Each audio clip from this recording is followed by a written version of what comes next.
২০শে জ্যৈষ্ঠ আজ সোমবার, আজ অপর একাদশী। আজ জানবো আমরা অপর একাদশীর মাহাত্ম্য।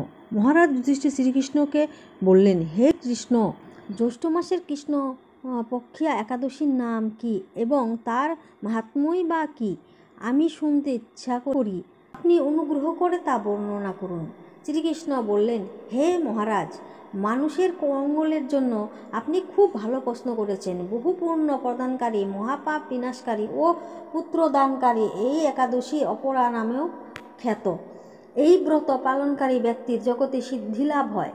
এই ব্রত পালনকারী ব্যক্তি জগতে প্রসিদ্ধ লাভ করে। ব্রহ্মহত্যা, গোহত্যা, ভ্রূণ হত্যা, পরনিন্দা, পরশ্রীগমন, মিথ্যা ভাষণ ও ভৃত্তি গুরুত্বর পাপ এই ব্রত নষ্ট হয়।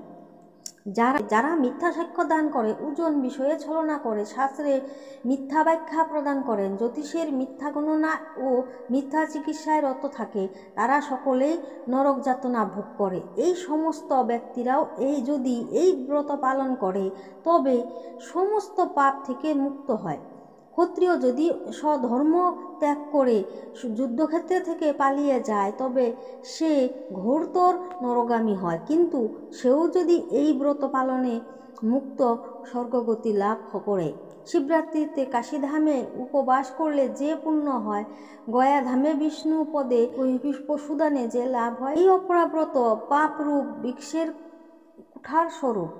পাপরূপ কষ্টের এই ব্রত কথা পাঠ ও শ্রবণ করলে সর্বস্ব গোদানের ফল লাভ হয়। ব্রহ্মাণ্ড পুরাণে এই ব্রত মহাত্ম্যের বর্ণনা রয়েছে।